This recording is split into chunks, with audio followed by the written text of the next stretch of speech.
30லிருந்து 40% of the business வந்து கூகுளில் தேடி தான் வராங்க. கூகுள் மை பிஸ்னஸை பொறுத்த வரைக்கும் ரேட்டிங் ரொம்ப ரொம்ப முக்கியம். நெகட்டிவ் கமெண்ட்ஸ் வந்து அந்த லெவலுக்கு பேக் ஃபயர் ஆகும். இன்றைக்கி நிறையா கஸ்டமர் வந்து உங்களை பிளாக்மெயில் பண்ணுறாங்க. உங்களுக்கு ஓன் பேஜ் இருந்தால் ரொம்ப நல்லதுங்க. இன்ஸ்டாகிராமில், ஃபேஸ்புக்கில், யூடியூப்பில் இன்ஃப்ளூயன்சரை ஃபோன் பண்ணி கூப்பிட்டு அவங்க ஃபோன் எடுக்கிறதே பெரிய விஷயமா இருக்குது. ரஜினி எடுத்துருவாரு, கமல் எடுத்துருவாங்க, இவங்க எடுக்க மாட்டாங்க. இன்ஃப்ளூயன்சர் மார்க்கெட்டிங் வந்து எப்போ கண்டிப்பாக தேவை அப்படின்னா, கடை திறந்த உடனே கண்டிப்பாக தேவை. மாதம் இவங்களை கூப்பிட்டு நீங்கள் 20,000 30,000 அழுகிறது அப்படிங்கிறது எந்த விதத்துலையும் பயனுள்ளதாக இருக்காது. இன்ஃப்ளூயன்சரை வச்சு பிஸ்னஸ் ரன் பண்ணணும் அப்படின்னா நடக்காது.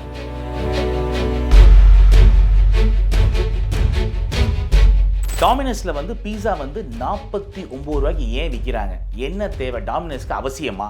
ஒரு சின்ன கேஃபேல 49 ரூபாய்க்கு பீஸா விற்க மாட்டாங்க. டாமினோஸ் ஏன் விற்கணும்?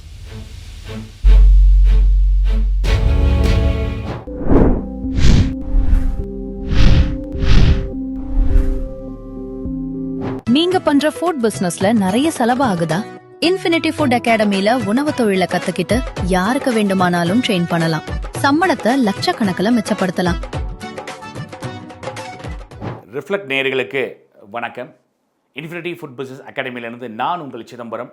Welcome to infinity food talks. இன்றைக்கி நம்ம பார்க்க போகிற டாபிக் என்ன அப்படின்னா, கேஃபே அண்ட் ரெஸ்டாரண்ட் மார்க்கெட்டிங் எல்லா மெத்தடை பற்றியும் ரொம்ப டீப்பாக பார்க்க போகிறோம்.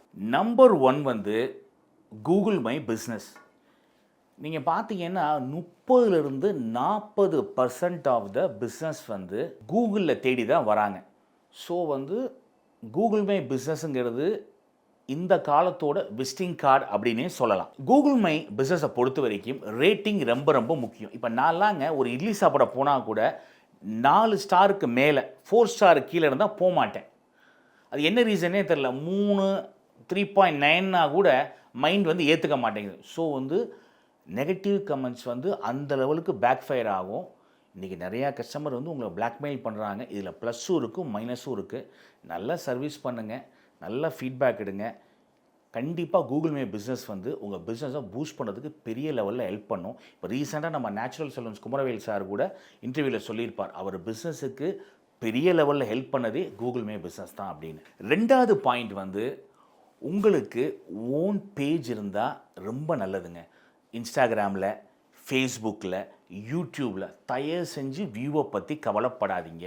இப்போ நாங்கள்லாம் வந்து 100% பிஸ்னஸ் ஆல்மோஸ்ட் வந்து எங்களோட ஓன் ஆன்லைன் ப்ரெசன்ஸை வச்சு தான். வெளியே 1-2 பண்ணுறோம், இல்லைன்னு சொல்ல. பட் 100% ஆல்மோஸ்ட் வந்து எங்களுடைய ஓன் கண்டென்ட்டை வச்சு தான் மக்கள் எங்கிட்ட வராங்க. எங்கள் ஸ்டூடெண்ட்ஸ்லாம் பார்த்தீங்கன்னா, சார் உங்களை 6 மாதம் ஃபாலோ பண்ணுறோம் சார், 1 வருஷம் ஃபாலோ பண்ணுறோம் சார், நீங்கள் இந்த வீடியோ போட்டிங்க, அந்த வீடியோ போட்டிங்கன்னு கிட்டத்தட்ட நம்ம ஃபேன் மாதிரி வராங்க. அது அவ்வளோ சந்தோஷமாக இருக்குது எங்களுக்கு. ஸோ ஓனாக தயவு செஞ்சு பேஜ் ஆரம்பித்து உங்களை நீங்களே ப்ரமோட் பண்ணிங்க. நீங்கள் வந்து இன்றைக்கி வந்து இன்ஃப்ளூயன்சரை ஃபோன் பண்ணி கூப்பிட்டு அவங்க ஃபோன் எடுக்கிறதே பெரிய விஷயமா இருக்குது. ஒரு இன்ஃப்ளூயன்சரை நீங்கள் ஃபோன் எடுக்க வைக்கிறதுங்கிறது இன்றைக்கி சாதாரண விஷயம் இல்லை. ரஜினி எடுத்துருவாரு, கமல் எடுத்துருவாருன்னு இவங்க எடுக்க மாட்டாங்க. 3rd வந்து இன்ஃப்ளூயன்சர் மார்க்கெட்டிங் வந்து எப்போ கண்டிப்பாக தேவை அப்படின்னா, கடை திறந்த உடனே கண்டிப்பாக தேவை. ஒரு அவேர்னஸ்க்கு நான் இருக்கேன்ப்பா அப்படின்னு சொல்கிறதுக்கு இன்ஃப்ளூயன்சர் மார்க்கெட்டிங் தேவை. நீங்கள் கடை திறந்த உடனே உங்களோட பேஜ்லேயுமே பெரிய லெவலில் ஃபாலோவர்ஸ் இருக்க மாட்டாங்க. நான் இப்போ தான் சொன்னேன் ஓனாக நீங்கள் பேஜ் வச்சுக்கணும் அப்படின்னு. பட் வந்து ஸ்டார்டிங்கில் இன்ஃப்ளூயன்சர் மார்க்கெட்டிங் தப்பு கிடையாது. ஆனால் மாதம் இவங்களை கூப்பிட்டு நீங்கள் 20,000 30,000 அழுகிறது அப்படிங்கிறது எந்த விதத்துலையும் பயனுள்ளதாக இருக்காது. இன்ஃப்ளூயன்சரை வச்சு பிஸ்னஸ் ரன் பண்ணணும் அப்படின்னா நடக்காது. ஒரு வாட்டி போடலாம், 2 வாட்டி போடலாம். ஒரு இன்ஃப்ளூயன்சரை வச்சு பெருசாக கிளிக் ஆகிட்டு அவர் இப்படியே தொங்கிட்டு இருக்காதிங்க. ஸோ ஒரு வாட்டியும் புது இன்ஃப்ளூயன்சர் ட்ரை பண்ணுங்கள். உங்களுக்கு மாதம் பட்ஜெட் வச்சுங்க. இன்ஃப்ளூயன்சருக்கு மாதம் 20,000னா அந்த 20,000 பட்ஜெட்டுக்குள்ளே போங்க. பெரிய இன்ஃப்ளூயன்சர்லாம் கூப்பிடணும்னு அவசியம் இல்லை சின்ன லெவலில் பிஸ்னஸ் பண்ணும் பொழுது. 4வது வந்து சிக்னேச்சர் ஐட்டம் ஸ்ட்ராட்டஜி. ஒரு கடைக்கு ஒரு கஸ்டமர் இந்த ஒரு ஐட்டத்துக்காக கண்டிப்பாக ஏன் போகணும் அப்படிங்கிற ஸ்ட்ராட்டஜி தான். இப்போ எடுத்துக்காட்டுக்கு நான் வந்து அன்னபூர்ணாவுக்கு போவேன் அப்படின்னா, அவங்களோட காஃபி எனக்கு ரொம்ப ரொம்ப பிடிக்கும், சாம்பார் வடை ரொம்ப ரொம்ப பிடிக்கும். இந்த 2 ஐட்டத்துக்காகவும் நான் போவேன். ஸோ இந்த ஐட்டத்துக்காக போகும்பொழுது நம்ம இதை மட்டும் சாப்பிட முடியாது, நம்ம தோசை சாப்பிடுவோம், மற்ற ஐட்டமும் சாப்பிடுவோம். ஸோ இதுதான் இந்த ஸ்ட்ராட்டஜி. இப்போ வேறு எக்ஸாம்பிள் வந்து என்ன சொல்லலாம் அப்படின்னா, கிருஷ்ணா ஸ்வீட்ஸுக்கு ஏன் போகிறோம்? அவங்களோட மைசூர் பாகு ரொம்ப ஃபேமஸ். அவங்கள்ட்ட 100 ஸ்வீட் இருக்குது. ஆனால் மைசூர் பாகுக்காக நீங்கள் கடைக்குள்ளே போகும்போது மற்ற இடத்தையும் வாங்கிட்டு வருவீங்க. எம்டிஆருக்கு ஏன் போகிறோம்? எம்டிஆரில் ரவா இட்லி பயங்கர ஃபேமஸ். பெங்களூரில் ரொம்ப ஃபேமஸான ரெஸ்டாரண்ட் எம்டிஆர். 5வது பாயிண்ட் வந்து வாட்ஸ்அப் மார்க்கெட்டிங். வாட்ஸ்அப் மார்க்கெட்டிங்கில் இப்போ ஏபிஐ ட்ரெண்ட் ஆகிட்டு இருக்கு. என்னை பொறுத்தவரைக்கும் ஏபிஐ தேவை கிடையாது. ஏபிஐ வந்து கஸ்டமரால் பிளாக் பண்ண முடியாது, எரிச்சல் ஆயிரும். இப்போ எனக்கெல்லாம் ஏபிஐ மூலமாக நிறையா மெசேஜ் வருது. நான் டெய்லி டெலீட் பண்ணிகிட்டு இருக்கோம். எரிச்சல் தான் வருதே தவிர நம்மளால் பிளாக் பண்ண முடியாது. அது கண்டிப்பாக கடுப்பேற்றிடும் கஸ்டமருக்கு.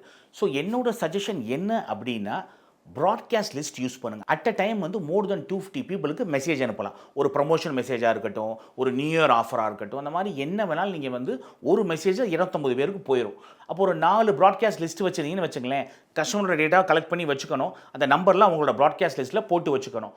ஸோ ஒரு 4 ப்ராட்காஸ்ட் லிஸ்ட் இருந்தாவே 1000 பேரை கவர் பண்ணிடுவீங்க. நம்ம என்ன 1,00,000 பேருக்கு போட்டு 1,00,000 பேரை வரப்போகிறான்? 1000 பேர் தான் நம்ம இனிஷியலாக மெயின்டைன் பண்ணுவோம் ஒரு கேஃபேக்கு, இல்லையா?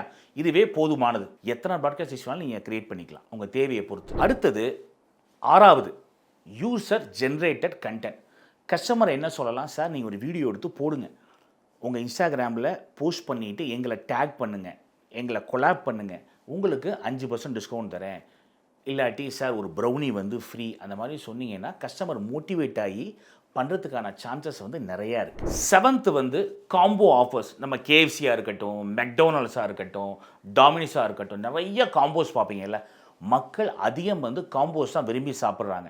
ஸோ யூஷுவல் ப்ரைஸிங்கோட காம்போ வந்து உங்களுக்கு குறைஞ்சபட்சம் ஒரு 10% சேவ் பண்ணணும். ஏன்னா வந்து நிறைய ஐட்டம் வாங்கும் பொழுது உங்களுக்கு சேல்ஸோட வால்யூம் வந்து கண்டிப்பாக இன்க்ரீஸ் ஆகும். அதே மாதிரி கஸ்டமரோட சாட்டிஸ்ஃபேக்ஷன் ரேட்டும் ஹையாக இருக்கும். 8வது personal branding or story telling strategy. இப்படி நீங்கள் பிராண்டிங் பண்ணலாம். அப்போ நிறையா பேர் வந்து கதையாக சொல்லுவாங்க, சார் நான் இது பண்ணேன், அது பண்ணேன், அப்புறம் இந்த பிஸ்னஸ் பண்ணிகிட்ருக்கேன் அப்படின்னு. ஒரு ஸ்டோரி வந்து இன்ஸ்பயர் பண்ணும். ஒரு ஸ்டோரி வந்து ஒரு எமோஷனல் கனெக்ட் வந்து உருவாக்கும் உங்கள் பிராண்டோட. நிறைய பிராண்டுக்கு நிறைய ஸ்டோரிஸ் இருக்குது. Number 9th cheapest item pricing strategy. நம்ம டாமினஸில் வந்து பீஸா வந்து 49 ரூபாய்க்கு ஏன் விற்கிறாங்க? என்ன தேவை? டாமினஸ்க்கு அவசியமா?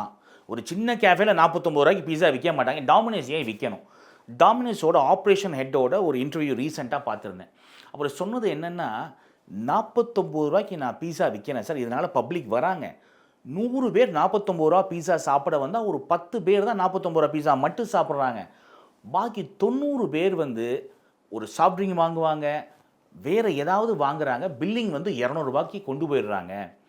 ஸோ வந்து அது உள்ளுக்குள்ளே இழுக்கிறதுக்கான ஒரு யுக்தியாக இருக்குது. இப்போ ஆன்லைனில் கிளாஸ் எடுக்கிறாங்களா, 9 ரூபா, 19 ரூபா, 29 ரூபான்னு உள்ளுக்குள்ளே போனதுக்கு ஒரு 8000 ரூபாங்கிறாங்கள, அதே கூத்து தான் இதுவும்.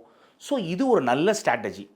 ஸோ வந்து நீங்கள் கண்டிப்பாக பயப்பட வேண்டாம். 49 ரூபாய்க்கு நான் பீஸா போட்டால் வெறும் 49 ரூபா பீஸா மட்டும் சாப்பிட்டு எல்லோரும் கிளம்பிடுவாங்க அப்படின்னு. கண்டிப்பாக மற்ற ஐட்டமும் விற்கும். டாமினோஸ் மாதிரி பெரிய பெரிய பிராண்ட்லாம் ட்ரை பண்ணும்போது புதுசாக வர பிராண்ட் இருந்து ட்ரை பண்ணி பாருங்கள், கண்டிப்பாக ஜெயிப்பீங்க. இந்த மார்க்கெட்டிங் ஸ்ட்ராட்டஜி எல்லாமே நான் நிறையா விஷயம் ட்ரை பண்ணியிருக்கேன். நிறையா விஷயம் எனக்கு ஒர்க் ஆகிருக்கு. ஸோ என்னோடய 20 வருஷ அனுபவத்தில் நான் பார்த்து செஞ்சதை உங்களோட ஷேர் பண்ணியிருக்கேன். கண்டிப்பாக உங்களுக்கு இது பயனுள்ளதாக இருக்கும் அப்படின்னு நம்புகிறேன். ஃபுட் பிஸ்னஸ் ட்ரைனிங்க்கும் கேஃபே கன்சல்ட்டிங்க்கும் இன்ஃபினிட்டி ஃபுட் பிஸ்னஸ் அகாடமி இருக்குது. தேவைன்னா கான்டாக்ட் பண்ணுங்கள்.